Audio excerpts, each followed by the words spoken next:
Rick, aventurier de rang F, était battu par tous, jusqu'à ce qu'il s'entraîne avec des S, débloquant ses pouvoirs secrets pour vaincre tout le monde. L'histoire débute avec lui, gisant dans la poussière, ensanglanté, contusionné, persuadé que la mort le guette. Mais juste quand on croit que le rideau tombe, on découvre qu'il ne meurt pas, il s'entraîne. Un entraînement brutal, écrasant l'âme, sous des maîtres impitoyables qui décident enfin qu'il est prêt pour l'examen des aventuriers. Rick n'a même pas un instant de répit avant d'être propulsé à la guilde, où les examens annuels de rang sont en cours.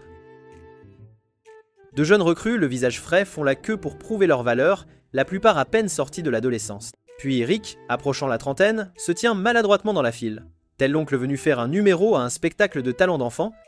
Au comptoir, Elisa, la réceptionniste, guide les candidats à l'inscription. Mais quand Rick s'avance, elle se fige, elle le connaît. Il travaillait côte à côte dans cette guilde jusqu'à ce qu'il démissionne il y a 2 ans pour poursuivre le rêve fou de devenir aventurier. Naturellement, elle se demande où il était tout ce temps. Rick, humble comme toujours, admet s'être entraîné dans les montagnes. Alors que leur réunion gênante commence à se détendre, un ivrogne fait irruption, harcelant Elisa avec une bravade vulgaire. Rick tente de le retenir, mais d'une simple traction, l'ivrogne vomit et s'effondre. Rick pense qu'il a juste abusé de l'alcool, mais des murmures se répandent vite. Cet ivrogne n'était pas n'importe qui. C'était un ancien aventurier de rang A, vêtu d'une armure de haute qualité, et l'empreinte de la main de Rick est gravée dans le plastron, tel un autographe. Notre novice désespéré n'est peu. Être pas si désespéré, après tout, les tests commencent, les nerfs de Rick montent. Les candidats chuchotent en voyant son âge. 32 ans. Pour la plupart des aventuriers, c'est l'âge de la retraite. Commencer au rang F maintenant? Ridicule. Le premier test est une évaluation de mana. Chaque examiné presse sa main contre une boule de cristal lumineuse, mesurant la capacité magique. De jeunes recrues s'avancent et obtiennent des lectures moyennes mais respectables. Puis Rick prend son tour. La boule crache le pire résultat, F, les autres rien doucement, n'ayant jamais vu une note si basse. Rick se recroqueville sous l'humiliation, puis le cristal se brise en morceaux au moment où il s'éloigne. Personne, pas même les examinateurs, ne peuvent expliquer ce qui vient de se passer. Ensuite, capacité offensive. Le test est simple, frapper un sac de slime avec tout ce qu'on a. Les candidats s'avancent un par un, mais l'esprit de Rick dérive vers l'entraînement cauchemardesque enduré sous son maître Broadstone Ashore. L'homme lui avait dit un jour que les armes ou la magie étaient inutiles sans force physique, et lui avait donné une tâche impossible, frapper des sacs de slime dorés jusqu'à ce qu'ils se brisent. Pour information, les slimes dorés sont aussi durs que des crocs de dragon, et Broadstone a révélé pouvoir en briser 200 à la fois. Rick, quant à lui, était forcé de frapper 50 000 fois par jour. De retour au présent, la première star est Fried, un garçon de 11 ans prodige. Il déchaîne une attaque de flamme compacte qui semble petite mais crépite d'une puissance terrifiante. Les juges sont éblouis, murmurant génie. Rick, de son côté, est également impressionné. Comparé au feu de l'enfer de l'entraînement de son sans-paix, les flammes de Fried ressemblent à une bougie d'anniversaire. Puis c'est au tour de Rick. Un examinateur se moque, lui disant d'abandonner. Trop vieux, trop faible, trop tard. Rick l'ignore, serre le poing et frappe le sac de slime. Le résultat? Une violente explosion qui non seulement anéantit le sac, mais traverse le mur, projetant du slime partout. Les examinés sont trempés, les juges bouche bée, et Fried, l'œil de Fried tressaille. Son moment de gloire vient d'être volé par un novice de 32 ans, le test de défense suit. Fried est à nouveau suffisant, prêt à briller avec sa spécialité, mais Rick lui vole une fois de plus la vedette. Il bloque le sort de 4e niveau de l'examinateur, tel une douce brise d'été. L'examinateur fronce les sourcils et monte la mise, préparant un cyclone de 5e niveau qui aplatirait des escouades entières. Même les barrières protectrices ne peuvent résister à la puissance du sort se brisant dans une tempête de magie. Quand la poussière retombe, Rick se tient là, indemne, à peine décoiffé. Les signes de ce miracle parviennent à Sylvester Elsernia, un chevalier royal de première classe, qui se précipite après avoir senti les ondes de choc. Quand il apprend que l'homme ayant résisté à un sort de 5e niveau est un ancien réceptionniste tentant de passer son examen de rang F, même Sylvester reste incrédule. L'épreuve n'est pas terminée, des examens écrits suivent. Tandis que d'autres suivent à grosses gouttes, Rick assure calmement à Rhéonette Elfelt, une elfe senior qu'il rencontre, qu'il réussira avec un score parfait. Il admet cependant qu'il n'est pas si sûr des résultats pratiques. Rhéonette le réconforte, lui rappelant le chemin parcouru en 2 ans. Mais cette paix ne dure pas. Fried arrive en trombe, furieux que Rick continue de lui voler la vedette. Rick essaie de l'apaiser mais ne se souvient même pas de son nom, jusqu'à ce que Fried le hurle. Fried der Mouette. La colère du garçon déborde, et c'est alors que sa sœur Angelica arrive. Angelica, elle, n'est pas juste talentueuse, mais une chevalière royale de seconde classe. Elle jette son gant à Rick, exigeant un duel pour avoir humilié son petit frère. Rick, toujours aussi inconscient, ramasse le gant et plaisante sur la lessive, seulement pour que Rionnette lui explique la dure vérité. Le ramasser signifie accepter le duel. L'enjeu, le perdant sert le vainqueur à vie. Rick panique immédiatement. Affronter une chevalière royale est un suicide. Angelica seule peut chasser des monstres qui anéantiraient des groupes de vétérans. Mais Rionnette le stabilise, lui rappelant qu'il fait partie du Point d'Orichalque, le groupe le plus fort du continent. Il s'accroche à ces mots alors qu'ils entrent dans l'arène. Angelica promet de se retenir, chargeant son corps de mana et fonçant à la vitesse de l'éclair. Pourtant, Rick esquive facilement. Elle cligne des yeux, confuse. Seuls les chevaliers de première classe peuvent suivre son pas éclair. Convaincue que c'était un coup de chance, elle attaque à nouveau, mais Rick trouve toujours sa vitesse lente, presque décevante comparée à ce qu'il a enduré à l'entraînement. Alors qu'il prend confiance, Angelica trébuche sur une pierre. Le trébuchement propulse son corps dans une rotation folle, manquant de peu d'écraser Rick s'il n'avait pas esquivé le barrage rapide de coups involontaires. Il réalise que sa vitesse n'est pas une blague, un seul coup pourrait le tuer. Prétendant le faux pas intentionnel, Angelica dévoile ses pieds vacillants, une technique de vitesse dévastatrice qu'elle ne peut utiliser que 3 fois par jour. Elle se jette à nouveau, mais Rick soupire, ça lui semble toujours lent. Se préparant à contrer, il se prépare jusqu'à ce qu'elle trébuche encore. Cette fois, son élan la propulse en avant comme un météore. Rick panique et frappe le sol, déchaînant une onde de choc qui creuse un cratère dans l'arène. Angelica tombe, glacée, réalisant qu'elle aurait été anéantie si ce coup avait porté. Elle demande qui il est vraiment. Rick hausse les épaules. Juste un ancien réceptionniste poursuivant un rêve. Cette humilité scelle le duel. Angelica se rend, le félicitant d'avoir survécu à ses pieds vacillants, puis s'enfuit avant que Rick ne puisse lui rappeler l'accord. Après tout, elle avait promis que le perdant servirait le vainqueur pour toujours, et elle n'a aucun intérêt à repasser les chaussettes de Rick. Rick cligne des yeux, confus, se demandant si cela comptait vraiment comme une victoire. Rionnette lui dit que les résultats de l'examen seront bientôt connus. Rick essaie de se détendre, mais la mention de son maître Brodston et du reste de son terrifiant groupe venant le surveiller lui donne des nausées. Quelque chose lui dit que la partie la plus difficile de cet examen n'est pas terminée, elle ne fait que commencer. Le matin après le chaos de l'examen, la tension remplit la salle de la guilde alors que les candidats attendent leurs résultats. Elisa, calme et professionnelle comme toujours, explique comment cela fonctionne. Les juges transmettront de l'énergie magique dans la carte d'admission de chaque participant. Si la carte brille en rouge, c'est la fin du jeu, échec. Meilleure chance l'année prochaine. Mais si elle brille en bleu, félicitations, vous avez réussi la prochaine étape.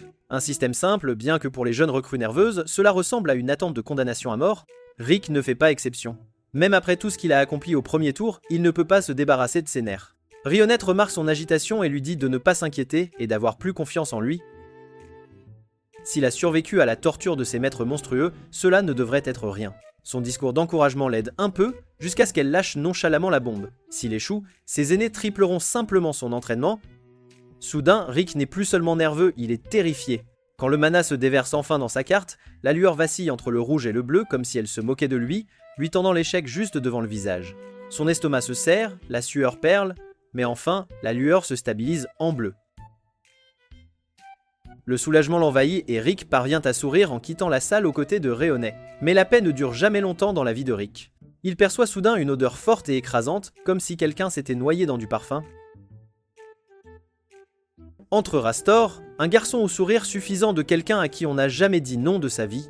Il s'approche de Rienna, se présentant comme le fils aîné de la maison d'Armois, souverain des terres du Nord, et sans hésitation commence à flirter. Il dit même qu'il aimerait en faire sa seconde épouse, comme si c'était la phrase d'accroche la plus naturelle du monde. Rick intervient naturellement, mais Rastor le rejette avec un ricanement, le traitant de vieux sanglier. Rick riposte sèchement en affirmant qu'elle est sa petite amie, ce qui fait éclater Rastor de rire. Un novice de rang F de 32 ans, sortant avec une belle elfe.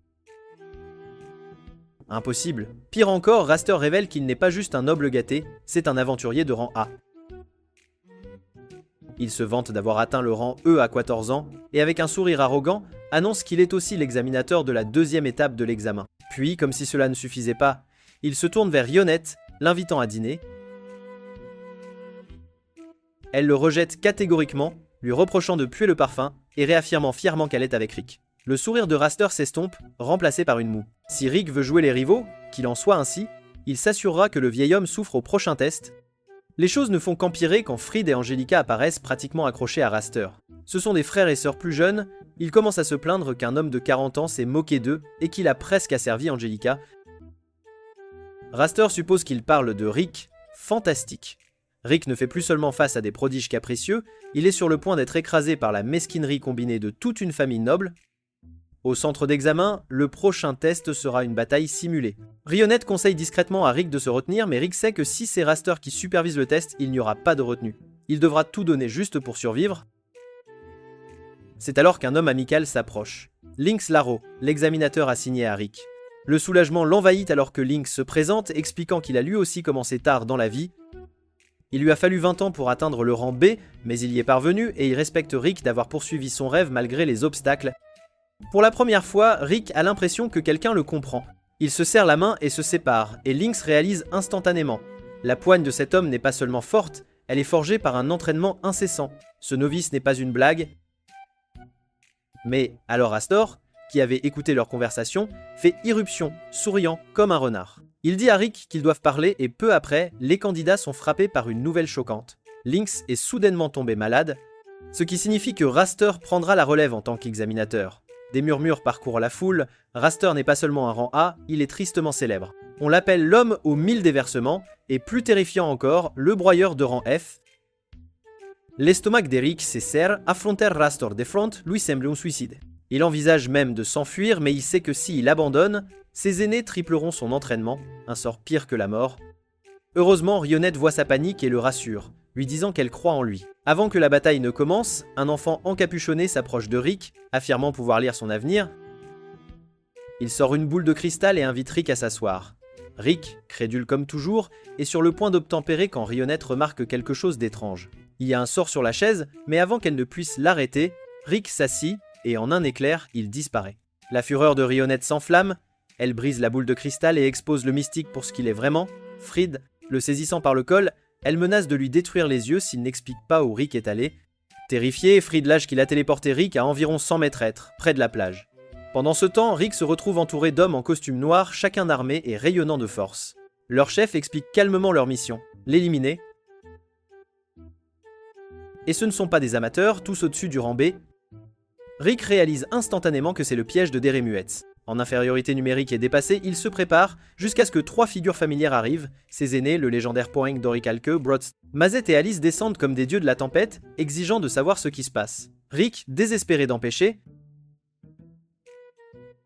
un bain de sang, essaie de protéger les assassins en prétendant qu'ils l'aident juste à s'échauffer avant l'examen. Il les avertit même de fuir tant qu'ils le peuvent, mais les assassins se moquent de son avertissement jusqu'à ce que l'un d'eux charge Brodston.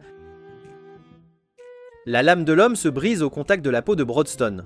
D'un seul geste désinvolte, Brodston écrase le poing de l'attaquant, puis le guérit, lui disant de continuer à s'entraîner. C'est exact, le mage de soutien de Rick Maître est si puissant qu'il guérit les ennemis après les avoir brisés, juste pour leur donner une seconde chance. Puis Misette intervient, calme, presque ennuyé. Il sort une arme de sa propre conception, un fusil d'assaut infusé de magie. D'une pression sur la gâchette, il déchaîne un barrage de balles magiques, projetant les ennemis en arrière comme des poupées de chiffon. Les assassins paniquent, mais cela ne fait qu'empirer. L'un d'eux parvient à saisir Alice en otage, lui tenant une lame à la gorge et exigeant que les autres se rendent. Rick le supplie de la laisser partir, l'avertissant qu'il n'a aucune idée de ce à quoi il s'attaque.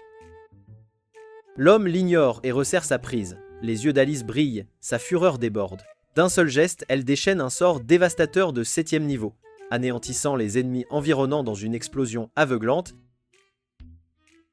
Les survivants se fichent alors que la reconnaissance leur vient. Ce n'est pas juste un groupe, ils réalisent qu'ils se sont attaqués à des légendes. Alice, la mage vampire géniale la plus puissante du monde. Misé, le maître artisan demi-elfe, demi-vampire d'armes de destruction massive. Et Brodston, le maître inégalé de tout le soutien magique. Ensemble, ils sont le Point d'Orichalque, le groupe le plus fort du continent. Les assassins n'ont jamais eu la moindre chance. Alice élimine nonchalamment les derniers d'entre eux tandis que Rick, mortifié, court vers la salle d'examen pour retrouver Rionnette. Quand il la rejoint enfin, elle jette Fried de côté, l'ayant gardé captif jusqu'au retour en toute sécurité de Rick. Mais le soulagement est de courte durée. Link apparaît soudain, chancelant, battu et ensanglanté. Il révèle la vérité, Rastor l'a forcé à démissionner de son poste d'examinateur et l'a enfermé. Inquiet, il exhorte Rick à quitter l'examen, l'avertissant que rester mettrait sa vie en danger. Mais Rick, têtu comme toujours, refuse de fuir. Il redresse ses épaules, prêt à affronter Raster de front. Ailleurs, l'un des hommes de main de Raster apporte de mauvaises nouvelles. Ils n'ont pas réussi à arrêter Rick. Les yeux de Raster s'illuminent d'une excitation tordue. Loin d'être découragé, il est impatient. Écraser ce soi-disant vieux novice sera son plus grand plaisir à ce jour. Raster avait fait de l'arène d'entraînement sa scène personnelle, et malheureusement pour les autres stagiaires, cela signifiait devenir ses victimes. Des flammes jaillissaient à travers l'arène alors qu'il abattait challenger après challenger, son sourire s'élargissant chaque fois que quelqu'un s'effondrait.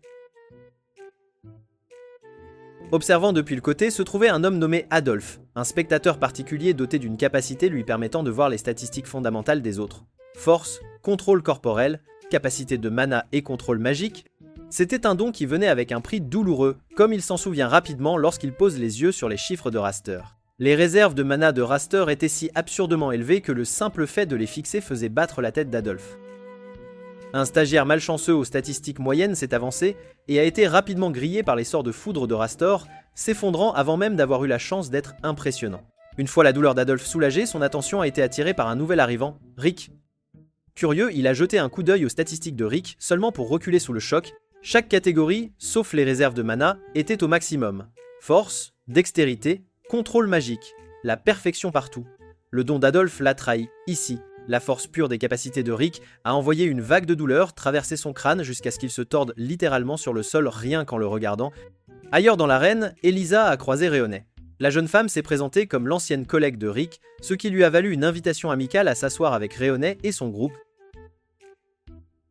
Observant Rick depuis les gradins, Brofston a demandé à Rhéonet ce qu'elle pensait de lui, et elle a confié avec assurance que Rick réussirait l'examen sans problème. Alisa n'était pas convaincue. Raster, après tout, était connu pour humilier les rangs F avec sa magie écrasante, et les faibles réserves de mana de Rick dressaient un tableau inquiétant. Quand Raster a finalement affronté Rick, il l'a en fait félicité d'avoir échappé à ses gardes plus tôt, bien que le compliment fût teinté d'arrogance. Il a averti Rick de ne pas être trop confiant et a expliqué nonchalamment pourquoi il était devenu aventurier. Né génie, atteindre le rang A avait été sans effort. Mais cela ne l'amusait plus. La gloire, le prestige, la reconnaissance, il avait tout. Et maintenant il s'ennuyait simplement. Rick ne put s'empêcher de se demander pourquoi quelqu'un comme ça se donnait même la peine de continuer, promettant qu'il ne perdrait pas face à quelqu'un comme Raster, et Angelica encourage Raster. La bataille simulée a commencé et Raster n'a pas perdu de temps pour lancer une explosion de glace gelée vers Rick. À la surprise générale, Rick n'a pas bougé. Raster a souri, supposant que son adversaire était paralysé par la peur, mais la vérité était bien plus calculée. Rick se souvenait du conseil de Rhéonet. Restez calme pendant la première minute, ne vous précipitez pas et observez complètement avant de faire un mouvement. Alors il est resté ferme, les yeux vifs, étudiant silencieusement chaque mouvement de Raster. Le coup suivant était bien plus spectaculaire. Raster a déchaîné une explosion massive de magie qui a secoué l'arène. Poussière et fumée ont rempli l'air, mais quand cela s'est dissipé, Rick se tenait là sans une seule égratignure. Les yeux d'Alisa se sont écarquillés sous le choc, et Bruston a calmement expliqué pourquoi les réserves de magie, disait-il, devaient être cultivées avant l'âge de 20 ans. Rick n'a commencé son voyage qu'à 30 ans, ce qui signifie que son mana était naturellement insuffisant. Au lieu de cela, son corps avait été affûté par un entraînement physique brutal, sprintant à travers une forêt infestée de serpents avec 100 kg attachés à ses chevilles. En gros, s'il n'esquivait pas la mort, il développait ses muscles. Raster a lancé sort après sort, mais Rick est resté inébranlable, se déplaçant avec une patience tranquille. Observant depuis les gradins, Bruston a révélé que les mentors de Rick n'étaient autres que Misette pour l'entraînement magique et Rhéonet elle-même pour la dextérité. Alisa cligna des yeux, incrédule. Elle avait toujours supposé que Rhéonet n'était qu'une femme de chambre. Bruston continua, disant que la puissance brute de Rick rivalisait avec celle d'un aventurier de rang S. Bien que Rick lui-même semblait béatement inconscient de l'ampleur de sa propre force, frustré, Raster changea de tactique. La magie de la terre éclata, piégeant Rick et écrasant le sol, mais avec une force pure, il se libéra. Quand Raster tenta de se battre au corps à corps, Rick contre-attaqua froidement, le projetant en arrière. Chaque mouvement racontait la même histoire. Raster se noyait dans le mana, pourtant son entraînement était bâclé, sa forme gâchée.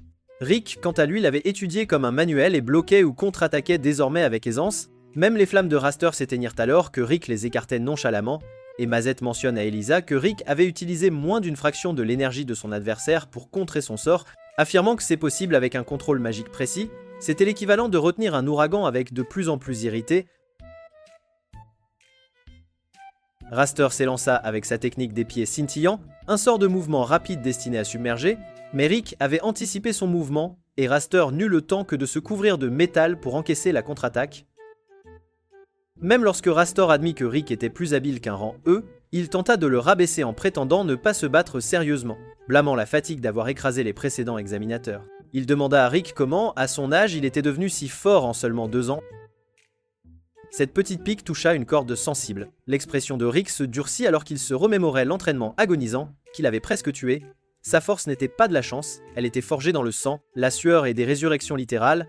Misette expliqua à Elisa que Rick avait en fait péri plusieurs fois pendant l'entraînement, seulement pour que Bruston le ressuscite encore et encore, un exploit uniquement possible s'il utilise sa résurrection immédiatement après le décès de la personne. Ce fut seulement son refus d'abandonner qui lui avait permis de surpasser ses propres limites physiques. Rastor ricanait à cette idée, la qualifiant de mensonge, se moquant de la folie pure de s'infliger une telle torture. Mais la raison de Rick était simple. Il cherchait à vaincre le Kaiser Alsapite, le monstre le plus fort de l'existence, gravé dans la légende de Yamato, le héros. Ce but, révéla Brodston, était la mission ultime de leur groupe. Rastor balaye ça d'un revers de main, déclarant le monstre rien de plus qu'un mythe. Avec un rugissement, il ligote Rick une fois de plus dans des racines terrestres et invoque un golem arboricole imposant. Ses membres de bois prêts à écraser. Le public observe tandis que Rick reste cloué au sol, les Dirmowits acclamant Rastor. Puis, avec une précision calme, Rick charge un unique sort de tir aérien, basique mais affûté, à la perfection, révélant qu'il a pratiqué cette seule technique plus de 100 000 de fois, un nombre si ridicule qu'Elisa s'est cabrée. Mais Bruston expliqua que ce n'était pas une exagération. Avec la magie du temps et de l'espace, Rick avait condensé des siècles de pratique en quelques années. Rastor passe à l'attaque finale et Rick affronte l'attaque de plein fouet avec son sort de tir aérien. Le sort de Rick brise le sort du golem, le transperce, et projette Rastar dans les gradins, le faisant s'écraser sur les bancs et tomber inconscient. La foule est incrédule, l'examinateur invincible avait été battu par un rang F. Rick retrouva ses compagnons qui le félicitèrent chaleureusement, et il les remercia humblement pour leurs conseils, mais la paix ne dura pas longtemps. Rastor revint, flanqué de ses frères et sœurs, bouillonnant toujours de frustration. Rick lui conseilla presque nonchalamment de se concentrer sur le perfectionnement d'une seule compétence. Rastor se hérissa, prenant cela pour de la moquerie, et jura d'être à nouveau son examinateur lors de l'examen de promotion, jurant que la prochaine fois il l'écraserait. Ses frères et sœurs l'emmenèrent, bien qu'Angelica s'arrêta, s'inclinant poliment devant Rick, le laissant confus par le geste. Finalement, Rick et Réhonnette attendirent l'annonce des résultats, et tandis que les noms étaient lus, le calme de Rick était inébranlable. Réhonnette note à quel point il semble calme comparé à ses nerfs pendant le test lui-même. Rick répond en disant qu'il venait de se souvenir de quelque chose, bien qu'il ait laissé cela non dit, laissant tout le monde deviner. Rick se remémore ses jours d'enfant. Il était fasciné par le récit de Yamato le héros, l'homme qui visait à abattre le redoutable Kaiser Alsapie, pour revendiquer un trésor censé exaucer tous les vœux. Yamato n'atteignit jamais ce rêve, mais la pure audace de celui-ci alluma un feu dans le cœur du jeune Rick. Il courut vers ses parents, débordant d'excitation, leur disant qu'il voulait lui aussi devenir un aventurier. Au lieu d'encouragement, il fut confronté à la froide douche de réalité. Son père rejeta la légende de Yamato comme une simple histoire pour enfants, tandis que sa mère se tordait les mains d'inquiétude face au danger de l'aventure, insistant pour qu'il choisisse quelque chose de sûr, de stable. Un travail de bureau, peut être la comptabilité, en gros tout sauf tuer des monstres. Pour un enfant qui voulait juste manier une épée et poursuivre ses rêves, c'était dévastateur, mais l'espoir vint sous une forme inattendue. Un médecin révéla à Rick qu'il était né avec une rare compétence dormante, quelque chose d'extraordinaire qui ne s'était pas encore activé, le même genre de compétence que Yamato possédait autrefois. Rick était extatique, il avait l'impression que le destin lui-même lui disait qu'il avait le potentiel d'être grand. Le seul problème, le médecin expliqua que cette compétence aurait pu être entraînée ou forcée, elle s'éveillerait d'elle-même quand le moment serait venu. Alors Rick attendit, les jours se transformèrent en années, et toujours rien. Ses amis tentèrent de le rassurer, lui disant qu'il n'avait pas besoin d'une compétence tape à l'œil pour devenir un aventurier. Beaucoup de gens ordinaires gagnaient de l'argent en le faisant, mais pour Rick il ne s'agissait jamais des chèques de paie. Il voulait vivre une histoire digne d'être racontée, il voulait poursuivre le rêve de Yamato, pourtant, à mesure que le temps passait, sa patience se brisa, il abandonna l'attente de cette compétence insaisissable et se résigna à une voie différente. Il devint réceptionniste à la Guilde de la Route du Tigre, un travail qui enchantait ses parents mais le laissait se sentant vide. Il souriait au bureau, brassait des papiers, et continuait d'essayer d'activer secrètement cette compétence, mais quoi qu'il fasse, rien ne fonctionnait jamais. Finalement, il rangea le vieux livre sur Yamato, enterrant le rêve avec lui. La vie suivait son cours, il travaillait aux côtés d'Elisa, s'installant dans le rythme monotone de la routine jusqu'au jour où il lui mentionna nonchalamment que des monstres étaient apparus en ville. Une grande quête était probablement à venir. Juste à ce moment-là, son vieil ami Zayed franchit les portes avec de bonnes nouvelles, il avait été promu aventurier de rang B. Rick le félicita chaleureusement, bien qu'à l'intérieur il ressentit la piqûre de la jalousie. Cette nuit-là, noyant sa frustration dans l'alcool, il tomba dans le regret, se demandant pourquoi il avait jamais abandonné son rêve, mais le destin avait un sens tordu du timing. Au milieu de sa brume d'ivresse, des cris déchirèrent la nuit alors qu'une bête monstrueuse apparut devant lui. Rick, alimenté par un mélange de peur, d'adrénaline et être un peu de courage liquide, s'avança pour protéger une femme sur son chemin. Il n'avait aucune idée qu'elle était plus forte qu'il ne pouvait l'imaginer. Avec une calme assurance, elle lui demanda de s'écarter, puis découpa le monstre en petits morceaux comme si elle découpait un rôti de fête. Rick resta stupéfait. La femme se présenta comme Rayannette, et quand elle révéla qu'elle était une aventurière de rang S, sa mâchoire faillit tomber. L'admiration dans sa voix était impossible à cacher alors qu'il confessa son rêve de devenir aventurier et lui demanda, hésitant, s'il était trop tard pour qu'il essaie. Après tout, il avait déjà la trentaine. Rayannette admira sa bravoure face au monstre, mais elle n'enroba pas la vérité. À son âge, sa capacité de mana était fixe. La fenêtre de croissance s'était refermée. Cela piqua, mais Rick ravala sa déception derrière un sourire et sur un coup de tête, l'invita à dîner. À son grand choc, elle accepta. Pour un homme habitué au rejet des monstres et de ses parents, c'était pratiquement un miracle. Rick flotta sur cette euphorie toute la journée suivante, mais quand le soir arriva, le destin lui jeta un autre bâton dans les roues. Avant qu'il ne puisse se rendre au dîner, des monstres inondèrent la ville. Rayonnette l'exhorta à la laisser faire et d'un seul coup, elle anéantit la horde en un instant. Rick ne put que s'émerveiller jusqu'à ce qu'elle se fige, tremblante. La présence d'un dragon avait déclenché des souvenirs traumatisants, son pouvoir s'emballant. Zayed et plusieurs aventuriers de la guilde arrivèrent pour prendre le relais, mais alors la véritable menace descendit, un dragon massif qui éclipsait tout ce qu'ils avaient affronté. La panique suintait du groupe alors qu'ils réalisaient pourquoi les monstres avaient afflué en ville. Ils fuyaient cette bête. Une âme courageuse lança un sort sur le dragon, seulement pour qu'il ignore l'attaque comme une piqûre de moustique. Zayed réalisa rapidement qu'il n'avait aucune chance. Il cria à tout le monde de battre en retraite, mais le dragon déchaîna une barrière les piégeant comme des proies dans une cage. À ce moment-là, le corps de Rick trembla de peur, mais il s'avança quand même. Si la mort était inévitable, alors il voulait mourir en aventurier et non en employé de guilde. Son défi alluma quelque chose chez les autres et ils se rallièrent à ses côtés.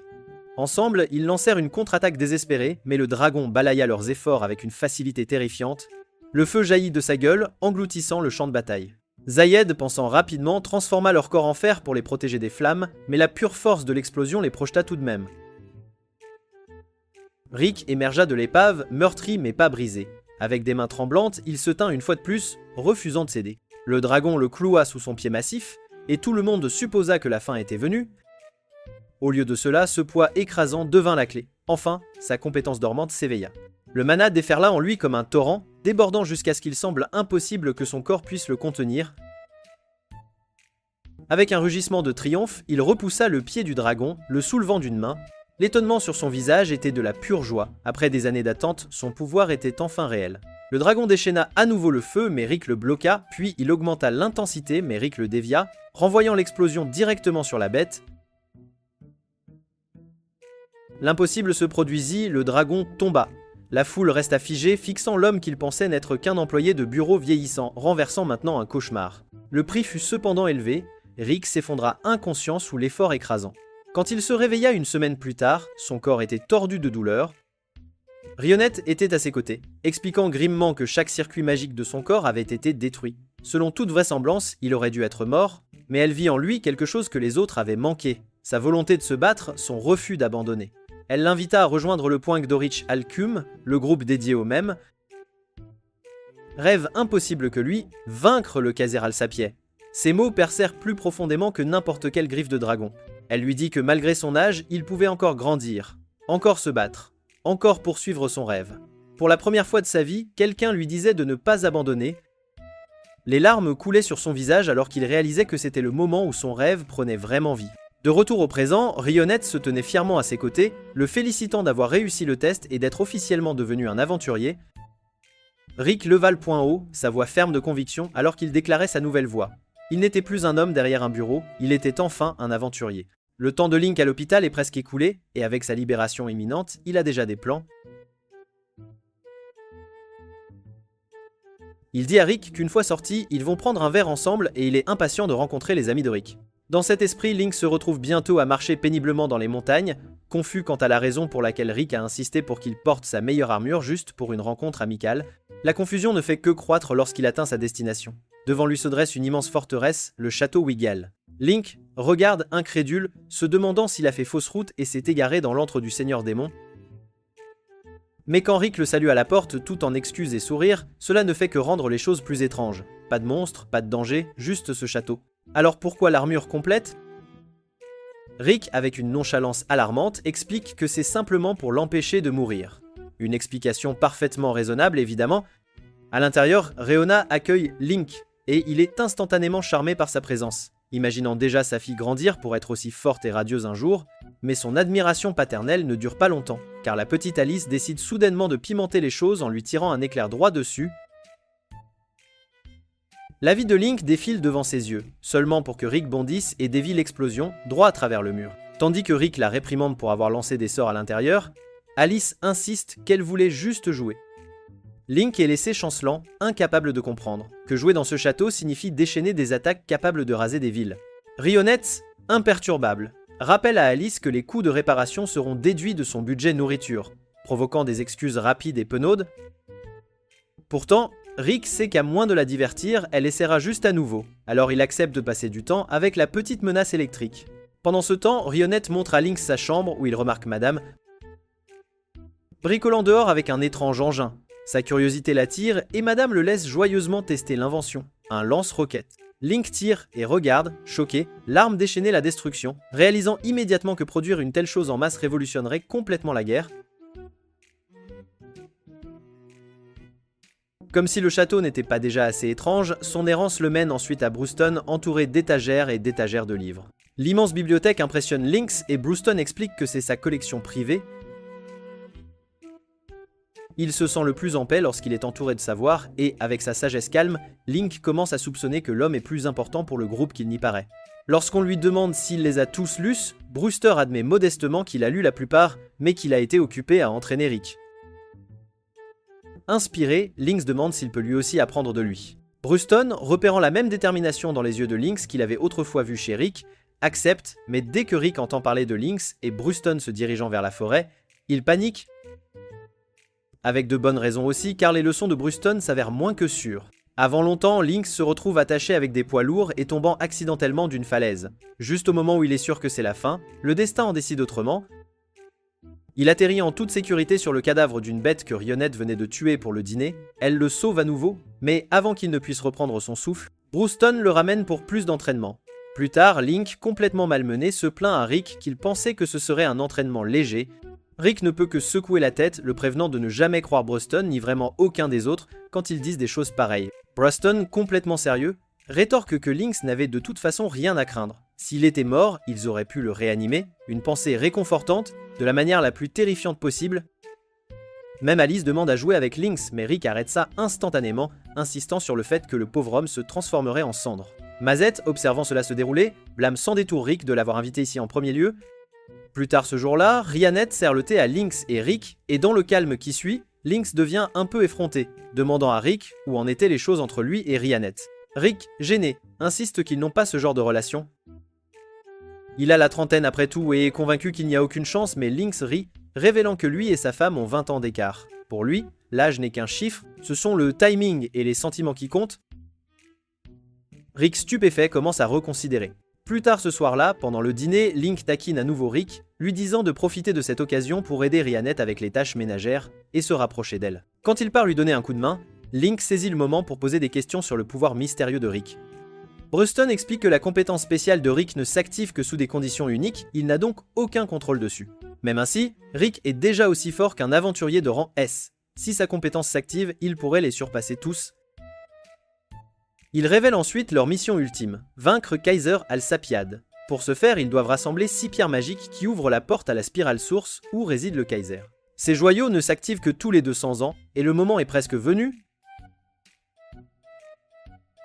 En entendant cela, Link décide qu'il enquêtera davantage dans les archives confidentielles. Rick, cependant, est bien plus préoccupé par autre chose. Comment impressionner Rionette? Il admet à Lynx qu'elle est si talentueuse en tout qu'il ne trouve même pas un moyen de l'aider. Link éclate de rire, complètement amusé par ses difficultés. Le lendemain, Rick, Brufston et Alice se rendent à la guilde pour prendre une quête. Mais il y a un hic. Ils ont besoin d'un groupe de 4 avec au moins 2 membres de Ranga. Le maître de guilde présente Ray, une jeune aventurière désireuse d'entreprendre des missions dangereuses. Elle rejoint volontiers et ils partent en mission, bien que lorsque Rick mentionne qu'il recherche une pierre magique, elle se demande immédiatement combien cela pourrait se vendre. Rick la prévient que le manipuler négligemment attirera des monstres, mais elle balaye ça d'un revers de main, se vantant de pouvoir tout gérer. Curieuse à son sujet, elle demande le rang de Rick et éclate de rire quand il admet qu'il n'est que de rang E. Elle suppose qu'il a juste commencé tard et réaffirme intérieurement qu'elle n'a aucune intention de finir comme lui. De retour au château, Rayonnette s'inquiète pour leur sécurité, mais Madame rejette son inquiétude, soulignant que Brustine est avec eux. Au lieu de cela, il passe son temps à tester sa dernière invention, une qui pompe de l'air dans les jupes pour... Eh bien, vous pouvez deviner... Malheureusement pour lui, Rayonnette comprend vite et anéantit son engin avant qu'il ne puisse obtenir ses résultats. Pendant ce temps, en quête, Ray est enfin témoin de ce dont les compagnons de Rick sont vraiment capables. Quand un Wyvern fond sur eux, Bruston le repousse nonchalamment d'un coup de poing, la laissant stupéfaite. Elle panique, craignant que l'épargné n'attire des renforts, mais Bruston explique calmement que c'est exactement ce qu'il voulait et dit à Rick de l'éloigner pour sa sécurité. Bien sûr, plus de Wyverns arrivent, seulement pour qu'Alice et Bruston les anéantissent sans effort. Ray, submergée, peine à comprendre le chaos lorsqu'un énorme Wyvern rouge apparaît soudainement. Terrifiée, elle insiste que même les aventuriers de rang A luttent contre de telles bêtes, exhortant Rick à fuir, mais Rick, calme et déterminé, lui dit qu'il doit tester quelque chose et s'avance. Quand Ray choisit de se battre à ses côtés, elle prépare un sort, seulement pour regarder, choqué, Rick lancer un coup de poing qui arrache net la tête de la créature. Fini la lutte. Le lendemain, Ray fait son rapport au maître de guilde, décrivant comment Rick et ses compagnons ont même ramené un cadavre de Wyvern pour le dîner. Il avait espéré que l'épreuve la rendrait plus prudente, mais au lieu de cela, elle est plus motivée que jamais à devenir plus forte. Quant à Rick et son groupe, leur mission s'avère un succès. Ils découvrent l'un des joyaux magiques au fond de l'antre du Wyvern. Avec la magie de Madame Ab, la pierre révèle une carte indiquant le prochain emplacement, Eractopia, la ville célèbre pour son grand colisée. Il y a 400 ans, un homme nommé Alexander Eractopia grava sa légende dans l'histoire avec rien d'autre que ses poings. Le 4e roi de Knuckle-Percy construisit un immense colisée, rassembla des challengers de tout le continent et régna en champion, avec une série de victoires décontractées de plus de 10 000 matchs. À ce stade, on pourrait penser que les gens arrêteraient de faire la queue pour le combattre, mais apparemment tout le monde était juste trop têtu ou trop plein d'espoir qu'il puisse enfin perdre. Spoiler, il n'a pas perdu. Ce colisée devint le cœur battant d'un royaume et ainsi Eractopia naquit. De nos jours, Rick et sa bande arrivent en ville, accueillis par la statue imposante d'Alexander. Brelston la regarde avec des yeux pétillants, souhaitant pouvoir faire quelques rondes avec le roi légendaire. Rick, pendant ce temps, imagine rapidement le pays entier réduit en ruine si ce combat avait lieu ici. Se battre n'est pas seulement un passe-temps, c'est la profession numéro 1. Les combattants sont appelés pugilistes et tout le monde vit et respire le combat. L'endroit idéal pour chasser des joyaux, n'est-ce pas? Ils essaient de se renseigner sur les 6 joyaux magiques, mais dès que les gens les regardent bien, ils se dispersent comme des pigeons chassés d'une fontaine. Rick propose de se diriger vers l'hôtel de ville, mais le destin s'en mêle lorsqu'ils aperçoivent une jeune fille, Milicia, harcelée dans la rue. Avant que Rick ne puisse intervenir, Bruxton se dresse au-dessus de l'homme avec son aura terrifiante habituelle. Normalement, cela ferait fuir n'importe qui, mais ce type refuse de bouger et se déclare audacieusement un combattant, un vrai de vrai. C'est absolument adorable. Bruston estime qu'il a l'air aussi menaçant qu'une serviette en papier mouillé. Pourtant, l'homme insiste, alors il se dirige dans une ruelle et 5 secondes plus tard, il est déjà le visage dans la poussière, complètement KO. Après l'avoir balayé, Brustin exhibe le joyau qu'il possède déjà et exige de savoir si l'homme en a déjà vu un autre similaire. L'homme, qui se présente enfin comme Gold, admet que lui et Milicia en ont effectivement déjà aperçu un, oui. Le problème, c'est qu'ils ne se souviennent plus vraiment où. Bruston les pousse à faire un effort, mais leur conversation est brusquement interrompue par une annonce de parade. Le grand tournoi du Roi du Point est sur le point de commencer, c'est imminent, toute l'attention se tourne vers le champion en titre, Kelvin Airwolf, dont la ceinture de championnat se trouve, bien sûr, à contenir l'un des précieux joyaux magiques. Rick manque de s'étouffer littéralement en la voyant, c'est incroyable. Plus tard, Kelvin se rend à sa salle de sport où un homme âgé le remercie d'être apparu à la parade. Kelvin, toujours aussi poli, n'y voit aucun inconvénient. Il pense que c'est une partie essentielle du devoir d'un combattant de divertir les gens, de leur offrir un spectacle. Interrogé sur sa condition, il hausse les épaules, affirmant qu'il va bien, même s'il ne serait pas contre trouver quelqu'un d'assez fort pour lui offrir un véritable défi. C'est alors que Rick et sa compagnie arrivent sans y être invités. Le vieil homme les prend pour des fans, mais avant que Rick ne puisse s'expliquer, Brewston exige la ceinture purement et simplement, affirmant qu'elle appartenait à un ancien membre de leur groupe, un camarade. Le vieil homme est prêt à les jeter dehors sans ménagement quand Kelvin lui-même l'arrête. Étonnamment, Kelvin croit à leur histoire, mais explique calmement qu'il ne la leur remettra pas pour autant. La ceinture appartient à Eractopia, à son peuple, à tous ses habitants. La seule façon de la gagner est par le tournoi. En entendant cela, Brewston se contente de hocher la tête et s'en va sans un mot de plus, choquant Rick et Rhianette par la rapidité avec laquelle il a accepté. Le vieil homme pense que Kelvin a commis une erreur en les laissant partir, mais Kelvin n'est absolument pas inquiet. S'il s'était battu ici, la salle de sport aurait été réduite en miettes, de toute façon, il le sent déjà. Brustin est un adversaire de taille, un vrai de vrai, et il a hâte de disputer ce match. De retour dehors, Brustin expose le plan. Ils vont tous participer au tournoi. Pour se qualifier, ils doivent survivre aux ligues préliminaires organisées dans les districts Est et Ouest de la ville. C'est la règle. Brewston revendique l'Est pour lui-même, laissant l'Ouest à Rick et Rhianette. Rick s'inquiète de le voir partir seul, mais Brewston écarte la chose d'un geste désinvolte, affirmant qu'il a engagé Gold comme guide personnel. Une fois cela réglé, Rick continue avec Rhianette vers sa propre épreuve pour les qualifications, une étape cruciale. L'examinateur l'informe qu'il devra participer à une bataille simulée. Son adversaire est quelqu'un qui a déjà remporté toutes ses épreuves de qualification, sans exception. Avant même que Rick ne puisse se demander quel genre de force de la nature cela pourrait être, Angelica apparaît soudainement, à sa grande surprise.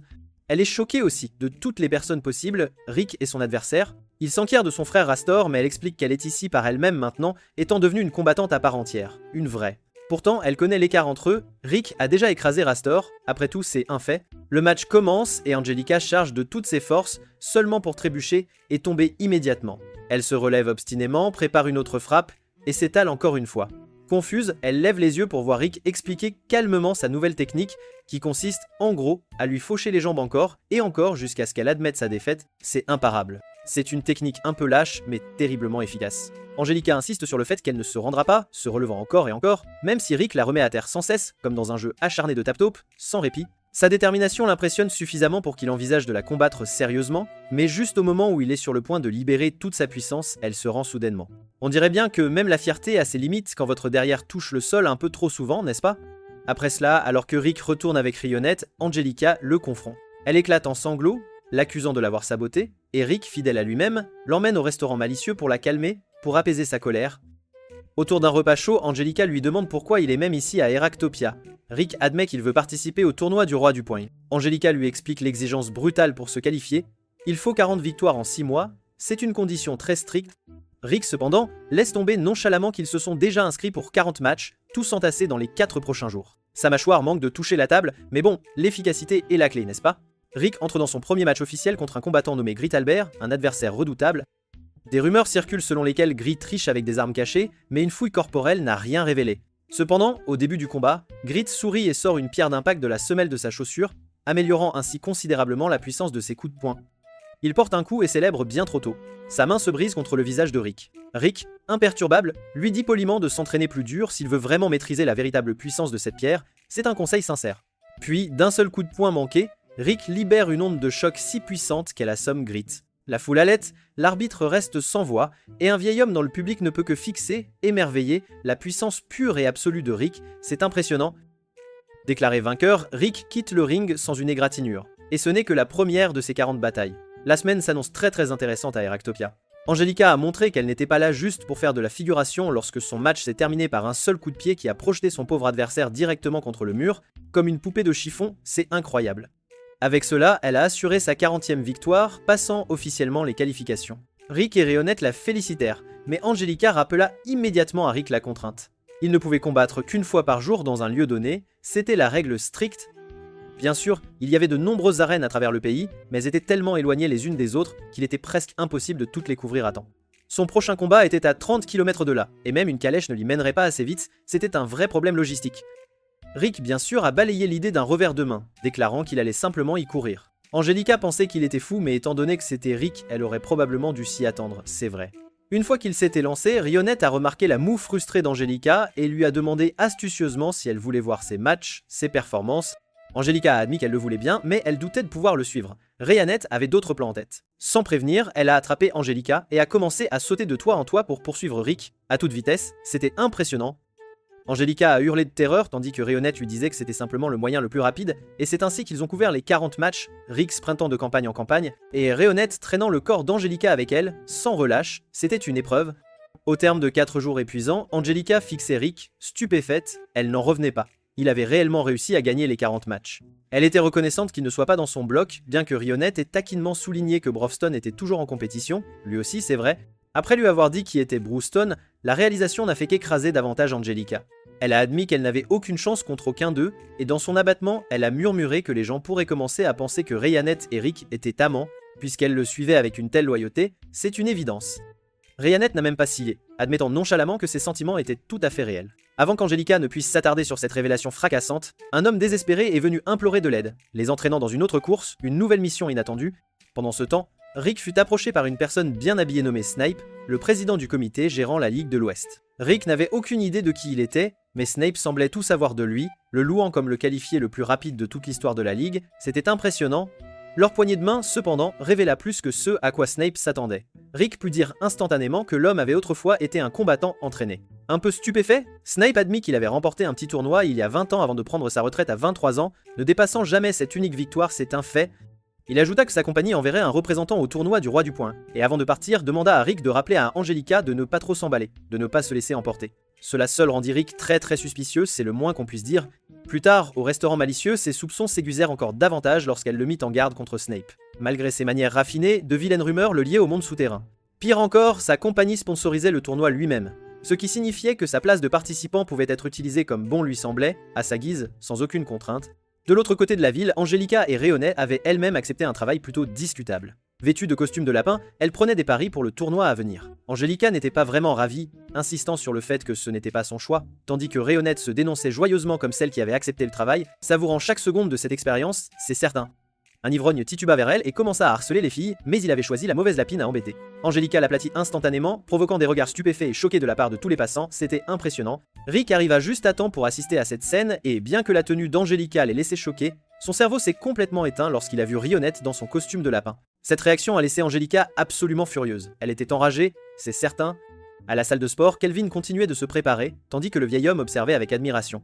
Rick et Brewston avaient tous deux franchi leur qualification en un temps record, et Kelvin pouvait à peine contenir son excitation à l'idée de les affronter, de les défier, c'était palpable. Le vieil homme réalisa qu'il n'avait pas vu cette lueur particulière dans les yeux de Kelvin depuis le jour où il l'avait recruté pour Heractopia, c'était une vision rare et significative. Le lendemain, à l'auberge, Angelica est toujours en colère. Et quand Rick lui demande si elle est toujours furieuse de la façon dont il a réagi à sa tenue par rapport à celle de Rionnet, il essaie d'arranger les choses en disant qu'elle était mignonne aussi, mais cela ne la convainc pas. Elle a changé de sujet brusquement quand il a mentionné avoir rencontré Snape, faisant semblant de ne pas savoir qui il était, bien que son humeur trahisse le contraire. Peu après, les matchs de la Ligue commencèrent. Angelica affronta une fille nommée Hélène, la chargeant immédiatement. Hélène esquiva avec grâce, contre-attaquant avec des coups de poing vifs, mais Angelica bloqua et força le passage. Même si elle semblait faire plus d'efforts que d'habitude, c'était évident. Rionnet mentionne qu'Angelica n'est pas dans son état habituel.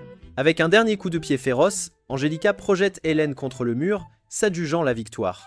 Rionnet répète qu'Angelica n'est vraiment pas dans son état habituel. C'est étrange. Elle et Rick continuèrent tous deux à progresser dans leur match, mais le bloc d'Angelica devint un véritable défi, un parcours semé d'embûches. Elle devait gagner ses 4 combats restants pour se qualifier pour le tournoi principal. Son élan fut brutalement stoppé lorsqu'elle rencontra un combattant nommé Taylor, un adversaire de taille. Elle le frappa avec la foudre, enchaînant ses tactiques de frappe et fuite avec de la magie, seulement pour découvrir que ses défenses les repoussaient complètement, sans aucun effet. Son contre-coup de poing la projeta violemment contre un mur, mettant fin à sa course, à son parcours, c'était fini. Après coup, Rick lui fit remarquer gentiment qu'elle s'était épuisée en s'accrochant à des techniques qui, de toute évidence, ne fonctionnaient pas du tout. Angelica refusa de répondre, le repoussant, mais Rick insista jusqu'à ce qu'elle craque finalement, qu'elle explose de colère. Elle révèle que Snape était son fiancé. L'histoire se déversa douloureusement. Il y a 1 an, ses parents étaient décédés, la laissant, elle et ses frères et sœurs, soutenir la famille. Ils tombèrent dans de graves difficultés financières jusqu'à ce que leur grand-père conclue un accord avec Snape. Il fournirait l'argent pour les sauver, mais seulement en échange des fiançailles d'Angelica, c'était une condition terrible. Sans issue, elle était coincée depuis lors. Rick était stupéfait, mais Angelica devint frustrée, l'accusant de ne pas l'écouter correctement, de ne pas comprendre. Avant que l'atmosphère ne puisse s'éclaircir, des ennuis surgirent dans la rue. Un voyou nommé Gate écarta une femme, puis brutalisa Taylor avec un étranglement quand il tenta d'intervenir. C'était violent. Quand le voyou commença à déchirer les vêtements de la femme, Angelica se précipita pour l'arrêter, seulement pour qu'il tourne sa rage contre elle. Rick s'interposa entre eux, prêt à se battre, mais Snape apparut soudainement, ordonnant à Gate de se retenir jusqu'au tournoi. C'était une intervention inattendue. De manière choquante, il révéla que Gaeth était son frère. Cette révélation gâcha absolument tout. Rick soupçonna immédiatement que l'implication de Snape dans le tournoi était liée non seulement à ses fiançailles avec Angelica, mais aussi à la manipulation des résultats pour en tirer un profit personnel, c'était évident. Avec tant d'argent en jeu sur les paris, sponsoriser un combattant comme Giff lui donnait tout le levier dont il avait besoin, toute la puissance nécessaire. Angelica, réalisant cela, déclara qu'elle vaincrait le combattant de Snape et mettrait fin à leur fiançailles une bonne fois pour toutes, c'était sa décision. Mais cela signifiait affronter Gaeth, un homme qu'elle savait ne pas pouvoir battre. Rick, cependant, n'allait pas la laisser porter ce fardeau seul. Calmement, il lui proposa de l'entraîner lui-même. L'entraînement sous la houlette de Rick n'est pas exactement un camp d'entraînement physique, c'est plutôt un véritable test de survie, une épreuve extrême. Angelica se retrouve attachée avec des poids et littéralement ligotée à Rick alors qu'il s'élance, la traînant comme un cerf-volant récalcitrant. Elle est d'abord déconcertée, mais Rick explique sa logique cruelle. Si elle s'entraîne avec un coureur rapide, son corps s'adaptera à des mouvements plus rapides, c'est une méthode radicale. Angelica supplie pour une pause, mais il laisse tomber nonchalamment qu'ils se reposeront dans 6 heures. Oubliez le cardio, c'est un véritable homicide cardiovasculaire. À la surprise de Rick, elle survit réellement à la journée, s'effondrant d'épuisement mais se sentant fière d'elle-même, c'est un exploit. Il admet même que lorsque Ryanette l'a soumis pour la première fois à cette torture, il s'est évanoui complètement. La célébration de la victoire d'Angelica est cependant de courte durée lorsque Rick l'informe joyeusement que ce n'était là que l'échauffement, le début des choses sérieuses. Imaginez courir un marathon et que quelqu'un vous dise « Félicitations, maintenant la vraie course commence ». Au 5e jour, Angelica en a eu assez et abandonne l'entraînement, se faufilant vers un café. Elle est convaincue que Rick ne la trouvera pas, mais il la retrouve en 15 minutes chrono comme un limier équipé d'un GPS, c'est incroyable. Au lieu de la gronder, cependant, il sympathise. Pendant son propre entraînement, il a voulu abandonner d'innombrables fois. En fait, il est même mort plusieurs fois. Seulement pour que Brewston le ranime à chaque fois, c'est une histoire incroyable. Le conseil qu'il a fait tenir était de comparer la souffrance à court terme au regret d'abandonner. Ce souvenir alimente également Angelica, et elle admet finalement qu'elle est fatiguée d'être élevée comme une dame noble, une simple demoiselle, c'est lassant. Se battre et non pas participer à des thés mondains, voilà comment elle veut contribuer à sa famille. Rick reconnaît qu'elle est déjà une forte épéiste, mais souligne qu'elle ne devrait pas se fier uniquement aux armes. Au lieu de cela, elle devrait apprendre des techniques qui font de son corps lui-même une arme. Des poings comme des lames, c'est essentiel. Pour cela, il fait appel à la toujours mortelle Ryanette comme sa nouvelle instructrice. Rien ne dit bienvenue aux arts martiaux comme s'entraîner avec quelqu'un qui brise les gens avec une facilité déconcertante, c'est une vérité absolue. Le premier vrai test d'Angelica arrive contre Silver Helgand, le vainqueur obtenant une place dans le grand tournoi. Elle est loin d'être à son meilleur avec des vêtements déchirés par l'entraînement, les attentes sont faibles, mais le combat dure à peu près le temps d'une poignée de main gênante. Elle charge, lui donne un coup de pied et gagne instantanément, c'est incroyable de rapidité. Le pauvre gars n'a probablement même pas eu le temps de réaliser sa défaite avant de percuter le mur derrière lui. Le plus drôle, c'est qu'Angelica, encore sous l'effet de l'entraînement intense, continue d'attaquer même après que l'arbitre ait sifflé la fin, comme si Rick allait surgir en criant à nouveau, c'est une habitude. Plus tard, Alice et Mademoiselle reviennent, mais admettent que les informations sur les joyaux magiques de l'Empire étaient fausses, complètement erronées. Brustin apparaît également, et autour d'un repas, Rick félicite Angelica pour ses progrès rapides, c'est impressionnant. Elle s'inquiète que le temps d'entraînement ne soit pas suffisant, mais Bruston la rassure, l'effort laisse toujours sa marque, même en peu de temps. Des mots inspirants, surtout de la part de quelqu'un qui ranime les gens avec une telle désinvolture comme on réinitialise un jeu vidéo, c'est une capacité unique. Ryanette, Mademoiselle et Alice l'encouragent tout aussi. Le tournoi commence enfin. Angelica remarque que les tableaux sont arrangés de telle sorte que Guide, le noble gâté, n'affrontera Kelvin ou Brewston qu'en finale. Cela sent la manipulation à plein nez, c'est évident. Elle réalise aussi que Snape prévoit de faire fortune en faisant perdre Guide délibérément lorsque les chances seront contre lui. Angelica décide de ruiner leur petit stratagème puisqu'elle est censée affronter Guide au 2e tour, c'est une opportunité parfaite. Pendant ce temps, la croissance de Kelvin reçoit un peu de contexte. Le vieil homme se souvient de la première fois où Kelvin a rejoint sa salle de sport, plein d'une arrogance débordante. Il a exigé de combattre leur meilleur homme, seulement pour se faire battre instantanément, sans aucune pitié. Ce premier goût de la défaite l'a humble et a déclenché l'entraînement qui a finalement fait de lui le 5e champion du roi. Rien ne forge le caractère comme une bonne dose d'humiliation, c'est une vérité universelle. Lors des matchs d'ouverture, la force de Gage choque littéralement le public, c'est impressionnant. Son adversaire lui assène une rafale de coups de poing qui rebondissent sur lui sans effet, avant que Gate ne mette fin au combat d'un seul coup, avec une facilité déconcertante. La foule est éblouie, mais Rick remarque quelque chose d'étrange. Malgré la puissance de Gate, ses mouvements sont maladroits, presque amateurs, c'est curieux. Fort, oui, mais habile, pas vraiment. D'autres combattants progressent, Rick et ses compagnons avançant sans encombre. Les projecteurs se tournent ensuite vers Kelvin contre Eddie. Eddie attaque le premier, mais le contre de Kelvin le fait tomber comme un sac de briques, c'est brutal. Rick remarque que Kelvin semble prédire les mouvements d'Eddie, et Brewston explique que le sens aigu de l'odorat de Kelvin lui permet de détecter les pics d'adrénaline et même les changements et signaux électriques. En gros, c'est une véritable machine à polygraphe humaine, c'est incroyable. À un moment donné, Kelvin laisse Eddie porter un coup, seulement pour l'écraser dans la suite, gagnant de manière décisive. Le lendemain apporte le match tant attendu d'Angelica contre Gaeth. Avant le combat, Snape rejoint nonchalamment Rick dans les gradins, expliquant qu'il doit observer attentivement. Après tout, le combat est entre son frère et sa fiancée, c'est une situation délicate. Rick ne sait pas ce qui est le plus étrange. Snape assis parmi les spectateurs ordinaires au lieu des VIP, ou le fait qu'il ait dit cela avec un visage impassible, sans aucune émotion. Sur le ring, Angelica confronte Gates, déterminée à montrer les résultats de son entraînement intensif, de son travail acharné. Gates se moque d'elle, rejetant ses efforts et se vantant de n'avoir jamais entraîné un seul jour de sa vie, sa force lui venant naturellement, sans aucun effort. Angelica le met en doute, soulignant que son physique ciselé ressemble à une publicité pour un abonnement à une salle de sport, c'est flagrant. Gates sourit et propose d'éviter de la frapper à l'estomac, afin qu'elle puisse toujours porter les enfants de son frère. Oui, c'est ce genre de type, chaque histoire en a un, et elle jure de le pulvériser, de le réduire en miettes, c'est une promesse. La cloche sonne et Angelica passe à l'offensive, mais ses attaques rebondissent sur lui sans aucun effet. Souriant, Gates suppose que le match est déjà gagné pour lui, mais Angelica fait alors quelque chose de choquant, elle annule sa magie de renforcement. Pour lui, cela ressemble à un handicap volontaire. Mais en réalité, elle est en train de prouver quelque chose, de faire une démonstration. Cette fois, quand elle frappe, son coup porte net, faisant saigner le noble arrogant.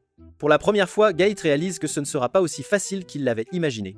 L'entraînement, la volonté inébranlable, les innombrables heures passées attachées à Rick, comme un accessoire d'entraînement médiéval, tout cela culmine ici, dans ce moment crucial.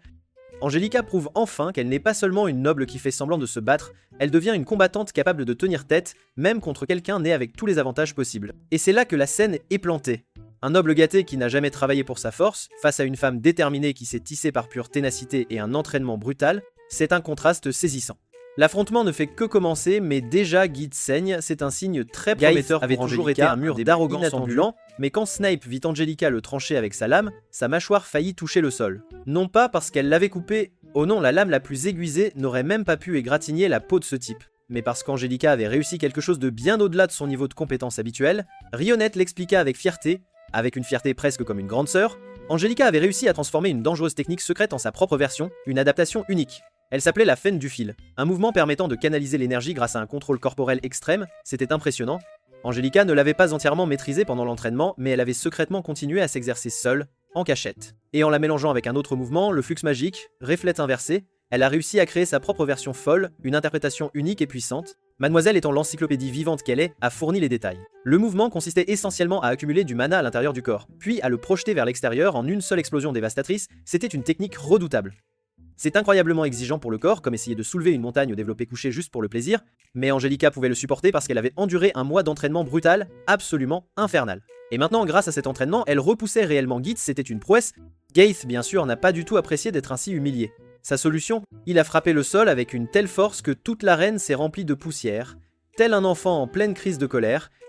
Sauf que ce bambin-là pouvait provoquer des tremblements de terre. Caché dans la poussière, il tenta de prendre Angelica en embuscade, mais elle esquiva, puis il réessaya, cette fois en se faufilant derrière elle pour la projeter violemment contre un mur. Angelica tenta de récupérer avec un pas éclair, mais à son horreur, Gates copia le mouvement instantanément après l'avoir vu l'utiliser une seule fois. Il la renvoya voler de nouveau. À ce stade, ce n'était plus vraiment un combat, mais plutôt Gates qui passait une audition pour devenir lanceur de baseball. Pendant ce temps, Snape se confiait discrètement à Rick. La première fois qu'il avait rencontré Gates, c'était à l'époque où lui-même aspirait à devenir un combattant. Gates l'avait écrasé sans effort, brisant non seulement ses chances, mais aussi toute sa confiance, et Snape s'était retiré discrètement. Maintenant, les gens chuchotaient que Snape truquait les matchs, mais en réalité, il avait tout misé sur Gates avant même le début du tournoi, car personne ne pensait qu'un combattant de seconde zone pourrait un jour l'emporter. De retour sur le ring, Gates insulta les parents d'Angelica, puis se mit à la rouer de coups, la clouant au sol, mais elle refusa d'abandonner, ce qui ne fit que le rendre encore plus furieux. Il décida qu'il avait fini de jouer et s'apprêtait à la tuer purement, et simplement jusqu'à ce que Rick, observant impuissant depuis les coulisses, lui jette une chaussure. Oui, Rick a littéralement lancé sa chaussure dans l'arène, et d'une manière ou d'une autre, ce petit geste a suffisamment distrait Gates pour qu'il rate son coup fatal. Morale de l'histoire, ne sous-estimez jamais la puissance d'une basket volante. Après le match, Gates s'approcha de Rick furieux, mais Rick tint bon et déclara qu'il l'écraserait devant tout le monde. La détermination de Rick n'était pas que des mots non plus. Il passa à l'action et remporta son propre match peu après, tandis qu'ailleurs, Bruston démolissait son adversaire d'un seul coup de poing, tel un homme écrasant un moustique, et Kelvin absorbait quelques coups avant de s'assurer la victoire. Ainsi, les 4 finalistes du tournoi étaient désignés. Le lendemain, Angelica était debout et se déplaçait. Rick la croise dans un couloir et lui demande de se reposer, de ne pas trop bouger afin qu'elle puisse guérir correctement. Elle s'excusa auprès de Rick, la voix tremblante, elle pleura d'avoir gâché son temps, que peu, elle devrait simplement accepter la proposition de Snape et renoncer à ses rêves. Rick, pour une fois, sembla honteux, il insista sur le fait qu'elle avait fait tout ce qu'elle pouvait. Et si quelqu'un était aveugle, c'était bien lui pour n'avoir pas su reconnaître la véritable force de Gaeth, mais il lui fit cette promesse. Elle devrait regarder le prochain match, car il lui montrerait ce qui était possible, ce qu'elle pourrait accomplir. Lorsque Rick et Gaeth entrèrent enfin sur le ring, Gaeth commença par se moquer à nouveau d'Angelica, s'excusant de ne pas l'avoir tuée la veille. Ce fut la goutte d'eau qui fit déborder le vase. Rick, déjà furieux, lui asséna immédiatement un coup de poing au visage, le faisant tomber à genoux. Gaeth riposta, mais Rick esquiva et contre-attaqua avec une telle précision que Gaeth cracha du sang. Angelica allaita depuis les coulisses, mais Rionette expliqua rapidement que Rick avait utilisé une attaque traversante, une technique qui endommage le corps de l'intérieur. En d'autres termes, la peau de fer de Gaeth ne servait à rien contre cela. Gaeth réagit en déchaînant une magie de renforcement unique au draconoïde et fonça sur Rick. Rick tenta de s'enfuir, mais Gaeth le rattrapa et le projeta au sol. Pourtant, Bruce remarqua que Gaeth brûlait son mana à une vitesse dangereuse. Snape souligna la faille. Gaeth n'avait jamais entraîné ses réserves, il fonctionnait essentiellement avec le mana avec lequel il était né. Cela irrita profondément Rick car lui-même avait lutté toute sa vie contre un manque de mana. Rick porta une autre attaque traversante. Mais cette fois, cela ne fonctionna pas, Gaeth avait activé la technique du corps de fer. Gaeth le martela coup après coup, et Snape murmura que le combat était terminé, mais Bruston n'était pas convaincu, il dit que Rick ne se souciait pas de la façon dont la foule voyait le combat, il ne se souciait que de la façon dont Angelica le voyait. Effectivement, tandis que Gaeth se déchaînait avec ses attaques, Rick absorbait les coups comme une éponge. Rionette révéla pourquoi. Rick utilisait une technique de manipulation corporelle qui dispersait les impacts dans tout son corps. Pour Gaeth, cela devait ressembler à essayer de briser un rocher en frappant un oreiller. Réalisant que Rick n'était même pas blessé, Gaeth devint encore plus frustré.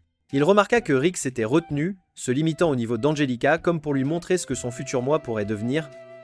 Cela ne fit que l'enrager davantage. Couvrant son corps d'acier, Gaeth lança une autre attaque. Rick répondit par une autre attaque traversante qui brisa l'armure d'acier comme du verre fragile. Épuisé, la magie de Gaeth faiblit, devenant désordonnée et bâclée, ce qui rendait facile de briser ses défenses. Rick expliqua calmement l'ironie. Gaeth n'avait jamais été fatigué de sa vie, alors maintenant il n'avait aucune idée de comment se battre en étant épuisé. Les spectateurs commencèrent à se demander si Rick n'était pas en réalité un plus grand prodige que Guidé, mais ses compagnons rejetèrent cette idée. Pour eux, Rick n'avait aucun talent, il était juste quelqu'un qui avait travaillé plus dur que n'importe qui d'autre. Rick lui-même l'admit, il dit à Guittet que les vrais prodiges perfectionnent leurs compétences. Et il le savait parce qu'il avait combattu aux côtés de véritables génies. Gaeth, comme on pouvait s'y attendre, craqua. Son corps se déforma et se transforma alors qu'il révélait son atout majeur, sa forme de dragon. Le monstre intérieur surgit et Gaeth martela Rick avec une force monstrueuse. Rick riposta, réalisant quelque chose de crucial. À son niveau actuel, Angelica ne pourrait jamais vaincre Gaeth, alors il accéléra le rythme, augmentant sa vitesse et sa puissance jusqu'à ce qu'Angelica, observant depuis les coulisses, réalise la vérité. Rick ne se contentait pas de combattre Gaeth, il lui montrait ce qu'elle pourrait devenir d'ici 1 an si elle n'abandonnait pas. Rick finit par projeter Gaeth au sol, lui disant que la seule façon de gagner était par la pure volonté, quelque chose qu'il avait méprisé, mais Gaeth refusa. Rick soupira et décida d'en finir. Une fois de plus, Gaeth tenta son tour du nuage de poussière, remplissant l'arène d'une brume, mais Rick contre-attaqua avec la même technique qu'Angelica avait utilisée autrefois, et cette fois, il abattit Gaeth pour de bon. Rick admit tout de même qu'il ne l'avait pas encore perfectionné. Si Rionette l'avait fait, elle aurait tranché Guidnet en deux. La foule rugit, Angelica regardait avec admiration et Rick se tenait droit, vainqueur. Le tournoi n'était pas terminé, mais une chose était claire. Rick ne se battait pas seulement pour gagner, il se battait pour prouver que le travail acharné, le courage et être une chaussure volante ou deux pouvaient renverser même le plus fort des prodiges. Angelica remercia Rick, promettant qu'elle deviendrait une combattante encore plus forte.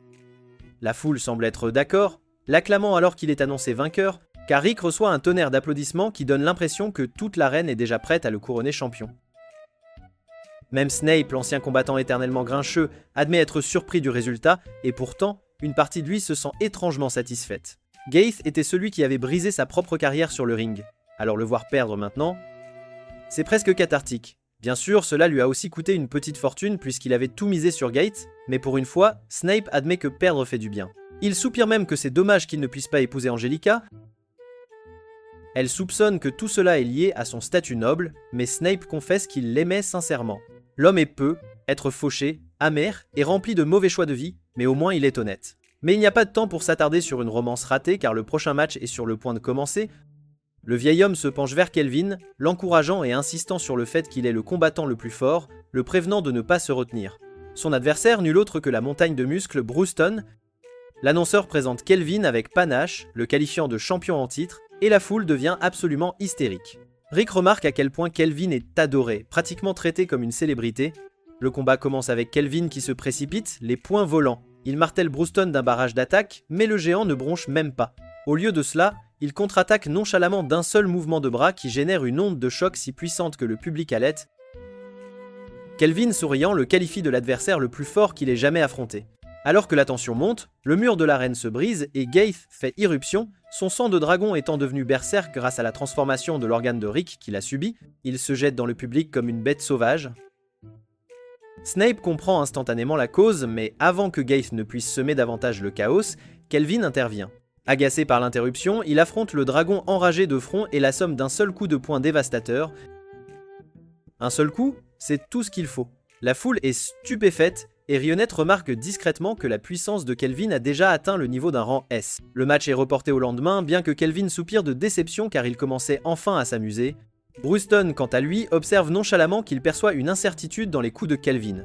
Plus tard, Rick part faire un jogging près de la frontière du pays, sa version de la récupération après avoir battu un homme dragon. Il remarque une formation rocheuse qui lui rappelle Rionnette, mais avant qu'il ne puisse sombrer dans la nostalgie, il aperçoit Kelvin s'entraîner à proximité. Kelvin explique qu'il voulait être seul, mais Rick est apparu au moment parfait. Sans avertissement, il lance une attaque soudaine, forçant Rick à riposter. Rick bloque et contre-attaque avec le poing, et insiste sur le fait que Kelvin a réagi si vite, mais il ne peut s'empêcher de se demander pourquoi Kelvin s'est laissé frapper si facilement pendant le tournoi. C'est alors que Kelvin explique son histoire. Ayant grandi dans les bidonvilles, se battre était sa plus grande joie, mais il finit par surpasser tout le monde autour de lui. Avide de vraies batailles, il vint à Heractopia où il écrasa chaque adversaire d'un seul coup de poing. Au début, c'était amusant jusqu'à ce que ça ne le soit plus. Les combats étaient trop faciles, trop courts et la foule s'ennuyait. Kelvin entendit le vieil homme parler avec un partenaire commercial de la mauvaise image que cela donnait aux jeans si chaque match se terminait en moins d'1 minute. Réalisant qu'il était le problème, Kelvin fit un choix. Il truqua des combats exprès, laissant ses adversaires porter des coups et faisant semblant de lutter, juste pour divertir le public. À partir de ce moment-là, il ne se battit plus jamais à pleine puissance. Avec un sourire ironique, il admet n'avoir jamais donné le meilleur de lui-même. Rick secoue la tête. Demain, Kelvin n'aura pas cette option. Le lendemain, l'arène est de nouveau bondée et les officiels ont installé une magie défensive pour protéger les spectateurs, juste au cas où. Kelvin affronte à nouveau Brewston. Cette fois, Kelvin couvre son bras d'un vortex de vent lançant des coups incessants. Brewston absorbe tout cela avec une précision calme et le repousse, lisant facilement que Kelvin se retient toujours. Kelvin l'admet, il ne veut pas que le public voie sa véritable puissance.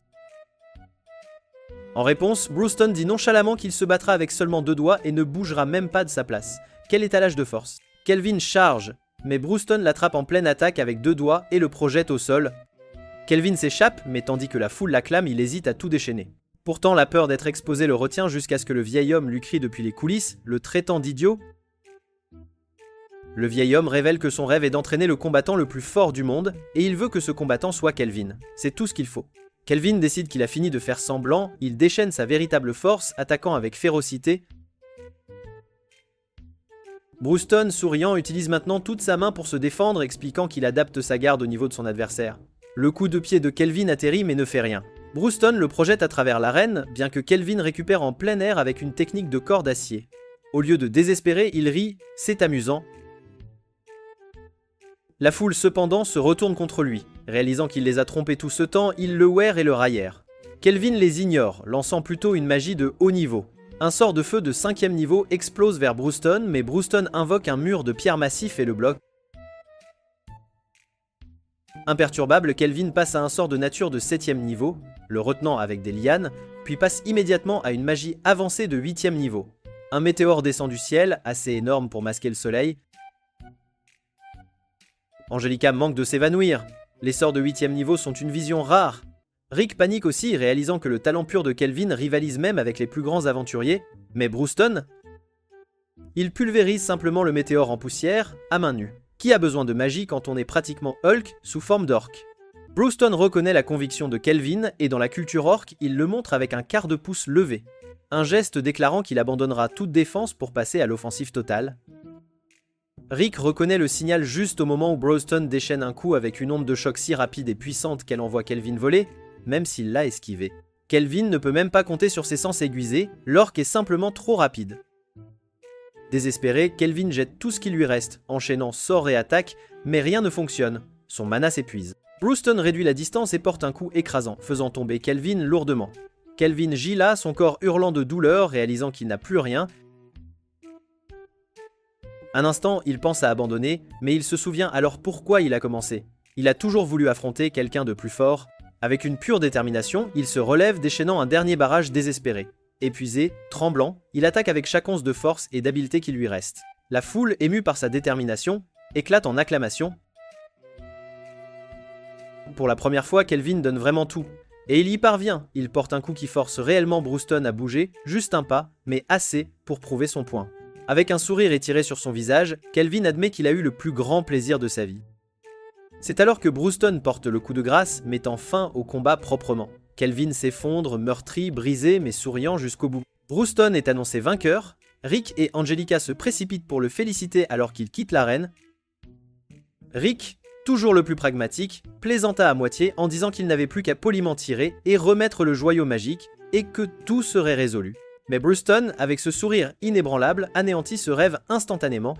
Il dit qu'il avait hâte de combattre Rick ensuite. L'orque s'éloigna, laissant Rick pâle comme un fantôme et visiblement tremblant. Angelica pouvait pratiquement voir son âme tenter de fuir son corps. L'homme venait de réaliser qu'il était le prochain adversaire du boss final, et le stress faillit le briser sur le champ. Pendant ce temps, Kelvin était recroquevillé sur un journal, les gros titres hurlant sa tromperie. L'amour de la foule s'était transformé du jour au lendemain en pure haine. Il demanda au vieil homme s'il était vraiment d'accord avec tout ce désordre. Mais le vieil homme, calme comme à son habitude, écarta la question et voulut plutôt parler du dernier mouvement de Kelvin dans l'arène. Kelvin admit qu'il n'avait aucune idée de ce qu'il avait fait, il s'était simplement laissé emporter par l'excitation et avait agi par instinct. Maintenant, il avait l'impression que tout ce qu'il avait construit était parti, se demandant pourquoi son mentor ne l'avait pas abandonné lui aussi. La réponse du vieil homme fut ferme, Kelvin avait encore un avenir et pour lui, le garçon était comme un fils. Avant que la conversation ne devienne plus lourde, Brewston arriva. Il s'enquit des blessures de Kelvin, offrant même de le soigner, mais Kelvin refusa. Il dit qu'il voulait ressentir la douleur signifiait la croissance, et il voulait se souvenir de cette leçon. Il dit à Brewston qu'il regarderait la finale avec enthousiasme. De retour avec Rick, eh bien, disons simplement que le héros de cette histoire s'était barricadé dans sa chambre comme un enfant refusant d'aller à l'école. Angelica frappa, tira et lui ordonna de sortir, mais Rick aboya en retour qu'il ne voulait pas mourir. Snape apparut même pour l'encourager, faisant appel à la raison, lui rappelant que des milliers de personnes avaient travaillé dur pour que ce tournoi ait lieu, et que d'innombrables fans attendaient ce match final. La réponse de Rick ? Oui. Eh bien, ce ne sont pas eux qui sont sur le point d'être écrasés par un orque. Il s'accrochait à sa vie par-dessus tout. Mais Snape, au lieu de la sympathie, se lança dans un petit numéro dramatique, dépeignant un tableau de rêves brisés et d'efforts de travailleurs gâchés. Tout cela parce que Rick ne voulait pas se présenter. C'était manipulateur mais efficace, Rick sentit la culpabilité le ronger. Angelica ajouta son propre argument, lui rappelant que même si Brewston le tuait, l'orque pourrait simplement le ressusciter, mais Rick rétorqua que la mort restait la mort, et que personne d'autre que lui ne savait à quel point c'était traumatisant. Angelica finit par craquer. Elle admit qu'elle l'avait autrefois admiré comme son mentor, mais maintenant elle se demandait si elle ne l'avait pas complètement mal jugé. Elle partit en trombe, laissant Rick bouder encore plus profondément. Alors qu'il était assis à se morfondre, Mademoiselle, qui attendait aussi qu'il sorte, révéla la vérité sur le rêve de Brewston et pourquoi il avait un programme d'entraînement complet de 2 ans avant même que Rick n'arrive pour s'entraîner avec eux. Les orques prospéraient dans la bagarre, mais Brewston était si absurdement fort que personne ne pouvait tenir contre lui. Son rêve n'était pas la richesse ou la gloire, c'était simplement de trouver quelqu'un qui pourrait se mesurer à lui. C'est pourquoi il avait entraîné Rick si durement. Mademoiselle souligna que Rick pouvait toujours se retirer s'il le voulait, mais l'exhorta à considérer les choses du point de vue de Brewston. Même Alice intervint avec sa logique enfantine. Brewston voulait juste de jouer, alors ce serait méchant de ne pas jouer avec lui. L'esprit de Rick remonte 2 ans en arrière. Il se souvient être entré pour la première fois dans le Poing d'Orichalque, nerveux et incertain, lorsque Rionette l'avait présenté à leur chef. Brewston lui avait serré la main, l'avait examiné et avait immédiatement vu la vérité. Rick n'avait aucun talent. Quand il demanda si Rick s'en rendait compte, Rick pensa qu'on lui disait d'abandonner, mais au lieu de cela, Brewston avait souri et dit que le talent n'était pas tout. Si Rick travaillait plus dur que n'importe qui d'autre, s'il s'entraînait comme si sa vie en dépendait, il pourrait encore progresser. De retour au présent, Angelica, toujours frustrée, se demanda à voix haute si l'entraînement de Rick avec Brewston avait vraiment été si rude. Mademoiselle confirma que cela avait été brutal, à la limite de l'inhumain, et honnêtement un miracle que Rick n'ait pas perdu la tête. Angelica réalisa alors que pour un homme d'âge moyen sans aucune compétence à son actif, Rick avait dû souffrir bien plus qu'il ne l'avait jamais laissé paraître. Alice fit remarquer que Rick avait bien une compétence, bien que mademoiselle ajouta que c'était si dur pour son corps que Brewston lui avait interdit de l'utiliser. Plus tard cette nuit-là, Rick chercha Rionette, lui demandant à voix basse si elle pensait qu'il était pathétique. Elle ne mâcha pas ses mots, disant qu'elle ne pensait pas cela du tout, mais qu'elle l'apprécierait davantage s'il combattait toujours Brewston malgré la peur. Le lendemain matin, la reine rugit d'anticipation. Snape se tordait les mains nerveusement, s'inquiétant de ce qui se passerait si Rick se défilait à la dernière seconde. L'annonceur fit monter l'excitation, expliquant que le vainqueur ne serait pas seulement couronné champion, mais repartirait également avec un prix en espèces stupéfiant de 300 000 et 2 billets pour les sources chaudes, ce qui, d'une manière ou d'une autre, rendit la foule encore plus bruyante. En coulisses, Rick tremblait si fort qu'on aurait dit que ses genoux allaient lâcher, alors que Rionette et Angelica s'approchaient, lui donnant une dernière poussée de motivation. Rionette lui murmura quelque chose à l'oreille avant qu'il ne s'avance dans l'arène. Finalement, Rick et Brewston entrèrent dans l'arène. Rick força une déclaration qu'il se battrait avec tout ce qu'il avait. Le match commença, et à la surprise générale, Rick fonça en avant à une vitesse incroyable, s'affrontant avec Brewston dans une tempête de coups si rapide que l'œil humain ne pouvait suivre. En un clin d'œil, ils avaient échangé 100 coups, et Rick avait même réussi sa technique de découpe, parvenant à blesser l'orque. Snape pensa qu'il avait utilisé de la magie, mais Rionette clarifia que c'était du pur combat au corps à corps, juste des corps améliorés et lancés dans un flou de points. Rick maintint l'attaque, mais Brewston contre-attaqua durement.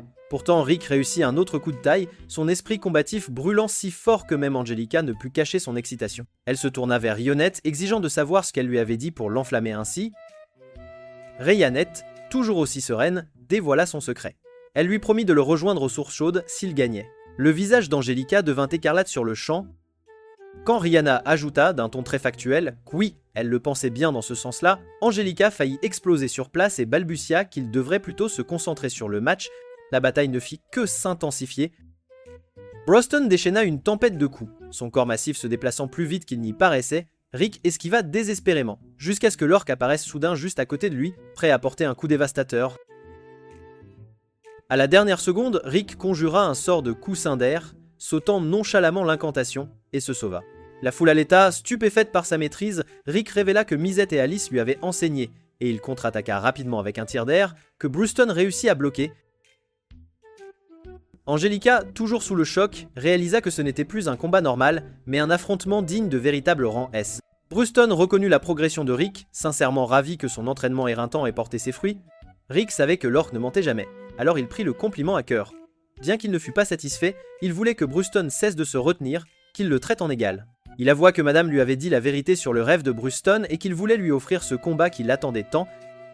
Les yeux de Brewston s'adoucirent. 2 ans s'étaient écoulés depuis leur première rencontre. Rick n'était plus le vieil homme sans talent qui avait trébuché dans leur guilde, il était désormais un guerrier à part entière. Et sur ce, Brewston décida que le moment était venu. Alors que les poings se serraient et que l'air tremblait d'anticipation, il commença à révéler le passé et la véritable raison de la naissance du point de Rorschach. Brewston ramène Rick 46 ans en arrière. À l'époque où il n'était qu'un petit enfant orc, bien que même alors, il était déjà différent. Ce n'était pas seulement son apparence inhabituelle, c'était son esprit. Tandis que les autres orcs se battaient pour communiquer, il préférait lire les livres laissés par les humains. Il apprit même leur langue et leur culture et un jour décida de se donner un nom, Brewston, car si les humains avaient une individualité, lui aussi en aurait une, mais ce don d'intelligence avait un prix. Les orcs se comprenaient par le combat, par les coups et les ecchymoses, pourtant Brewston était bien trop fort. Personne ne pouvait tenir assez longtemps pour parler avec lui, alors il essaya plutôt d'améliorer leur vie, leur enseignant le feu, construisant des maisons, introduisant de nouvelles façons de communiquer. Sa récompense, ils commencèrent à l'adorer comme un dieu. Soudain, ses parents, ses frères et sœurs, tout le monde cessa de l'approcher. Il était intouchable, inapprochable et finalement seul. Cette solitude ne fit que s'accentuer la nuit où il revint au camp après une tempête pour trouver tous les siens morts. Il ne ressentit même pas de tristesse, juste une réalisation vide de la solitude absolue dans laquelle il se trouvait vraiment. Une nuit, alors qu'il lisait près du feu, sa solitude fut brisée par l'épée d'un humain fonçant droit sur sa tête. Il esquiva avec aisance et l'attaquant se figea à la vue d'un orc lisant calmement un livre. Plus choquant encore était le cadavre de Wyvern gisant à proximité que Brewston avait abattu nonchalamment. Quand l'humain l'entendit parler, il s'excusa de l'attaque. Brewston écarta cela d'un revers de main. Il était habitué à être attaqué à vue. L'homme se présenta comme Reinhardt, et après avoir entendu l'histoire de Brewston, il dit qu'il était tragique que quelqu'un comme lui ne trouve peu être jamais d'égal à combattre. Mais peut-être, suggéra Reinhard, Bruston pourrait-il poursuivre le rêve que lui-même n'avait pu réaliser. Quand Bruston demanda quel était ce rêve, Reinhard révéla quelque chose de fou. Il avait autrefois combattu aux côtés de Yamato le héros, il y a 200 ans. Non seulement cela, mais il était celui qui avait écrit le récit légendaire sur Yamato, et insistait sur le fait que ce n'était pas de la fiction, mais ses expériences réelles. Bruston n'arrivait pas à y croire, pourtant quand Reinhard mentionna le rêve de vaincre un jour le Kaiser Al-Sapiet, Bruston sut exactement ce qu'il voulait dire. Reinhard croyait que poursuivre ce rêve mènerait aussi Bruston à des gens assez forts pour se tenir à ses côtés. Alors, les deux s'associèrent, formant le Point d'Orochalk, et Bruston rencontra enfin des camarades d'une force stupéfiante, mais même alors, il réalisa que leurs capacités étaient différentes des siennes. Ils étaient puissants, mais personne ne pouvait lui offrir cette bagarre pure, à main nue, que son sang d'orque réclamait. Alors il conçut le plan d'entraînement ultime dans l'espoir de créer un tel rival, bien que même Misette pensait que c'était si brutal que personne ne pourrait jamais y survivre. Finalement, il abandonna ce rêve jusqu'à ce que Rick arrive. La vie, songea-t-il, est vraiment pleine de surprises. De retour au présent, Bruston balaye sa propre histoire, la qualifiant d'ennuyeuse, et demande qu'ils continuent leur combat. Rick, cependant, ne peut pas balayer cela si facilement. Pendant 2 ans, Bruston avait supervisé son entraînement, y consacrant son temps et son énergie pour le façonner. Ce combat, Rick le réalise et sa chance de rembourser cette dévotion. Il lève la main et fait le geste orc de résolution, un quart de pouce levé, signalant son intention de se battre uniquement avec ses poings. Cette vue émeut Bruston, puis ils s'entrechoquent. Le combat se transforme en une pure mêlée, tous deux jetant tout ce qu'ils ont dans chaque coup. Rick jette enfin sa peur de mourir, embrassant cela comme l'épreuve ultime et sa chance d'offrir à son professeur la bataille dont il a toujours rêvé. Leurs poings s'écrasent, leurs corps se tendent, et bientôt la barrière de la reine elle-même commence à se briser. Madame remarque le danger, et avec l'aide d'Alice, déchaîne une magie divine pour éloigner les spectateurs, un bon mouvement d'ailleurs, car à l'instant où la barrière se brise, le combat devient encore plus destructeur. Snape regarde incrédule, alors que Rick brise le collier de Bruston en pleine bagarre. Angelica remarque que Rick porte plus de coups, mais Snape souligne l'évidence. Les coups de poing de Bruston sont plus lourds, chacun faisant trembler la terre. Rick est malmené, projeté à travers l'arène, mais il refuse de céder. Son corps est brisé, sa force épuisée, mais sa volonté demeure. Même lorsqu'il est réduit à peine à bouger un doigt, il refuse de céder, et c'est là que ça se produit. Sa compétence innée, l'âme téméraire, prend vie. Bruston regarde avec surprise tandis que Madame Alice et Rayonnette sourient en connaissance de cause. Elles avaient secrètement aidé Rick à se préparer à ce moment précis, l'entraînant à maîtriser cette terrifiante capacité. Snape demande quelles conditions l'ont déclenché, et Rayonnette explique. Ce n'est ni la magie ni la puissance physique, mais la pure volonté. Rick doit être prêt à se dépasser au-delà de toutes les limites pour affronter quelqu'un de plus fort que lui. Et en ce moment même, ce quelqu'un se tient juste devant lui. Rick charge les poings flamboyants, et pour la première fois depuis des décennies, Bruston sent quelque chose se déclencher en lui. Il réalise qu'il a passé sa vie à courir après l'idée d'un égal, aveugle au fait qu'il n'a jamais vraiment été seul. Il a eu des camarades, des amis, des gens qui se sont suffisamment souciés de lui pour le soutenir et même entraîner Rick en secret, tout cela pour lui. La solitude qu'il portait depuis l'enfance se brise à cet instant.